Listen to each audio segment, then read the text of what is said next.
পেয়েছি। শুনতে পেয়েছো? হ্যাঁ। ও দিদি ভাই, পারবে তুমি লোহার কড়াই সেদ্ধ করতে? হ্যাঁ গুরুদেব, হ্যাঁ। আমি যদি এক মনে এক চিত্তে? এক চিত্তে যদি মা মনসার শরণাপন্ন হই, হ্যাঁ। তবে আমি 6 বুড়ি লোহর কলাই অনায়াসে রন্ধন করিতে পারবো দাদু ভাই। দিদি ভাই তুমি পারবে দিদি ভাই, তুমি মুখ রাখবে দিদি ভাই। আমি দিতে ব্রাহ্মণ, আমি দু হাতে আশীর্বাদ করছি, তুমি এই কঠিন পরীক্ষা থেকে উত্তীর্ণ হবেই হবে। শোনো দিদি ভাই, তুমি সামনে কাজ সমাপন করে এসে তুমি লোহার কড়াই সেদ্ধ কাজে লেগে পড়বে, আর সেদ্ধ হয়ে গেলে পরে তুমি আমাকে ডাকবে, তখন আমি চামচে দেখিয়ে দেবো। হ্যাঁ, আসি দিদি ভাই, আসি।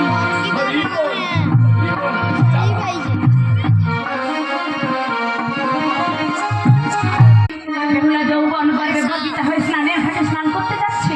ও চাঁদ সওদাগরকে কথা দিয়েছে লোহার কলাই রন্ধন করে দেবে।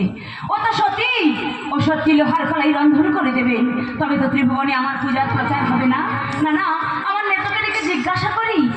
নেতো, নেতো, ওরে মা নেতো, আসতো মা।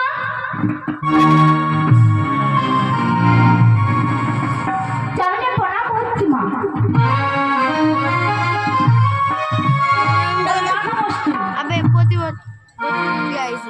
আমায় কি জন্য ডেকেছো মা? করে নিত বেহুলা যৌবন গর্বে গর্বিত হয়ে স্নানের ঘাটে স্নান করতে যাচ্ছে। ওর ভাবি শ্বশুরকে কথা দিয়েছে লোহার কলাই রন্ধন করে দেবে। ও তো সত্যি, ও সত্যি লোহার কলাই রন্ধন করে দেবে। তবে তো ত্রিভুবনে আমার পূজার প্রচার হবে না। হ্যাঁ, কেমন করে হবে নিত?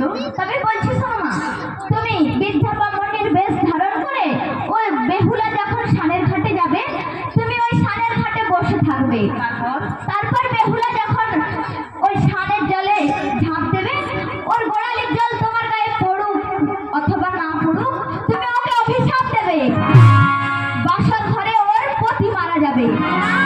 না রে, তো আমি এই কাজ করতে পারবো না, কারণ আমি একটি নারী হয়ে বিবাহের রাত্রিতে আর একটি নারীর সিঁদুর সিঁদুর কিছুতেই কেড়ে নিতে পারবো না।